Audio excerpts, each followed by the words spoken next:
Don't do that! Little Italian, huh? Oh. You gonna eat today, Camel? Oh, yes, you are. Dingo!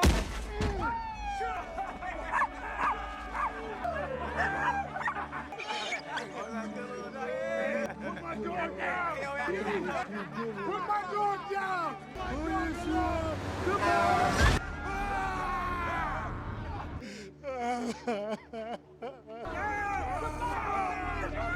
Frank Castle!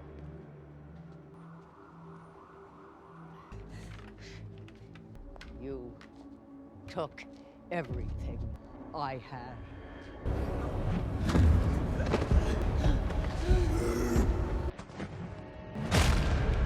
You forgot about one thing.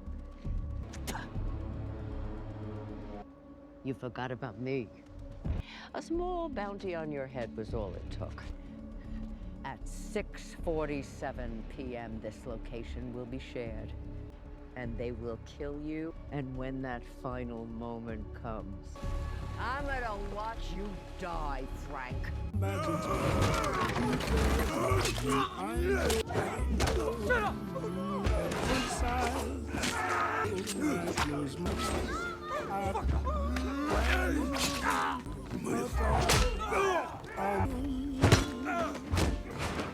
Every day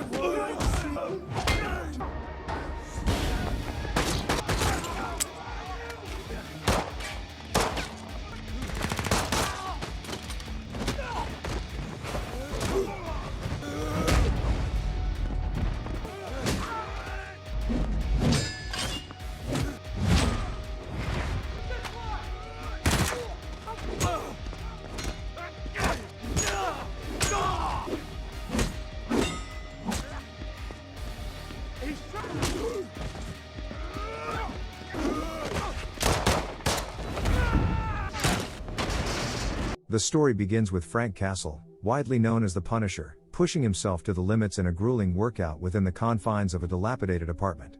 As he finishes his training, a stark reality sets in. He is grappling not only with physical exhaustion but also with profound mental turmoil. A moment of introspection follows as Frank gazes at a wall plastered with maps, notes, and photographs, each marked with a red X, illustrating the numerous dangerous individuals he has confronted in his relentless quest for justice. Overwhelmed by frustration, he tears down the wall's chaotic assemblage, a physical manifestation of his inner struggle. The scene shifts to a news report detailing yet another violent death in Little Sicily. The streets of New York have become increasingly perilous since the Nucci family's downfall, with crime spiraling out of control and innocent civilians living in fear as rival gangs vie for dominance. Amid this turmoil, we meet an elderly homeless veteran who seeks solace in a quiet spot with his small dog, yearning for a moment of peace and a chance to eat in tranquility. You gonna eat today, Camel? Okay. However, their brief respite is shattered when a group of thugs descends upon them. Underscoring the pervasive danger that looms over the city. Put my dog down!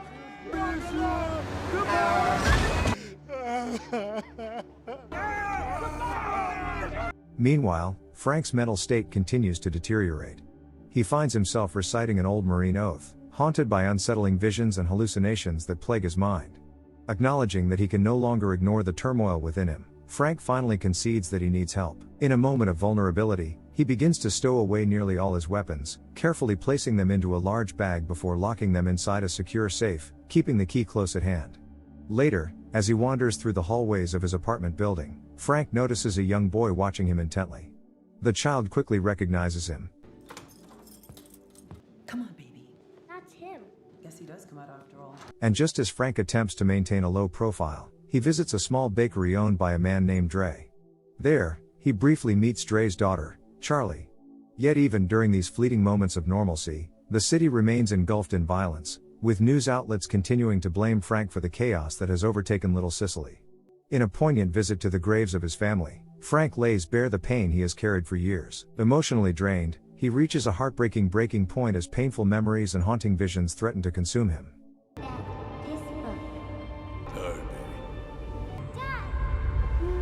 love you.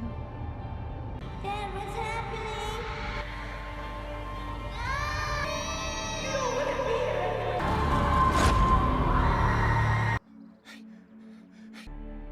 You come back! Upon returning home, the atmosphere grows darker when Frank senses that he is being watched. Choosing to walk away from whatever threat looms, he passes an unsettling vision of himself clad in full Punisher attire. Soon after, a mysterious woman in a wheelchair calls out to him by name. Frank Castle! She reveals herself to be Isabella Monaxai, the surviving matriarch of the Nucci family. Driven by a thirst for revenge, she informs Frank that she has placed a substantial bounty on his head. You took everything I had.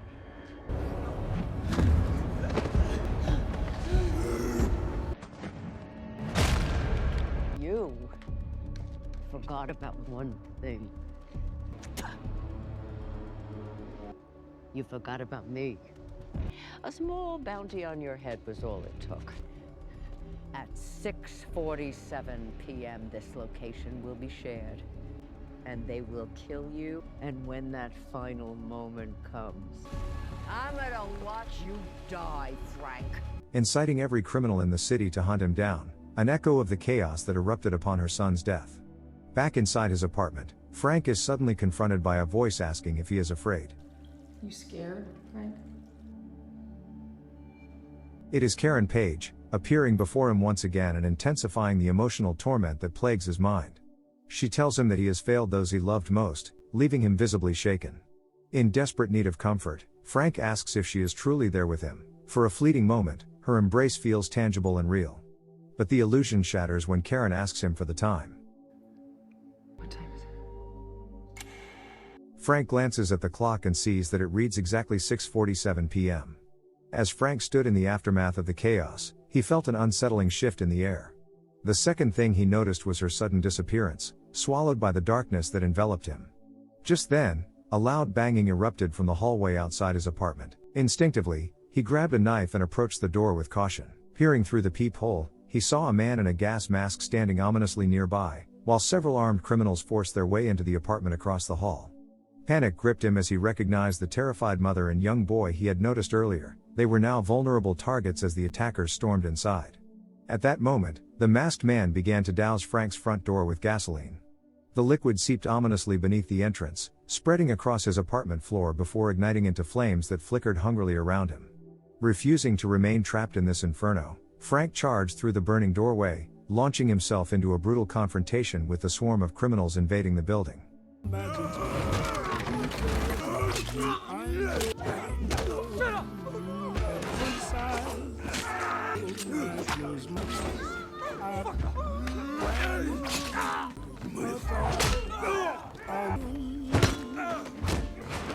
Every day to me and me.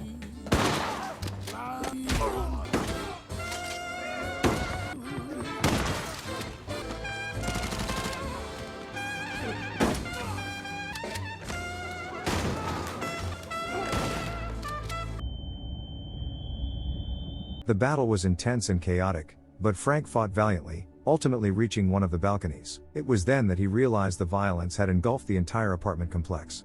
Armed men were attacking residents on every floor, forcing Frank to fight his way through each level while rescuing innocent neighbors caught in the crossfire.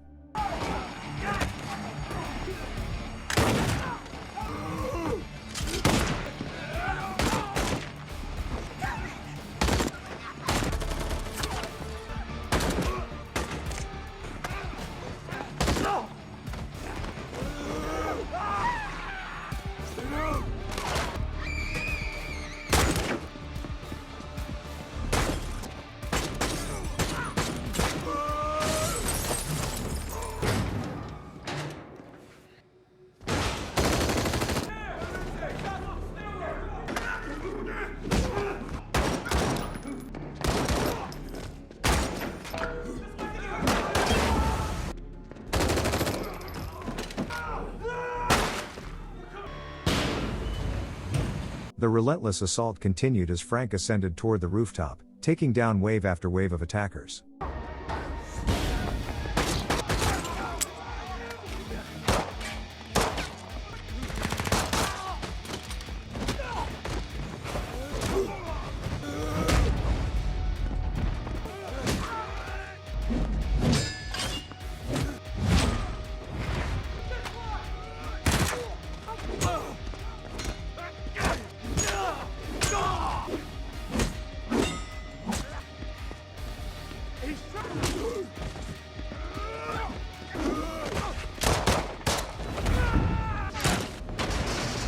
Exhausted but determined, he finally reached the summit and looked down to see Minucci observing the chaos unfold alongside her bodyguard, clearly reveling in the destruction below. With no safe escape left, Frank made a desperate leap off the roof to avoid being surrounded. He landed hard, but even on the streets below, he found himself surrounded by criminals lying in wait. Frank fucking Cass, come here!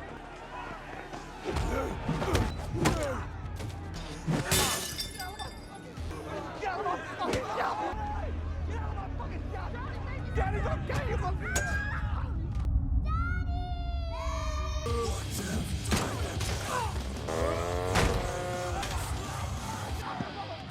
Just as he prepared to confront Minucci directly, he noticed Dre being attacked outside his shop while Charlie screamed helplessly from inside. In that moment of choice, Frank prioritized their safety over his own vendetta.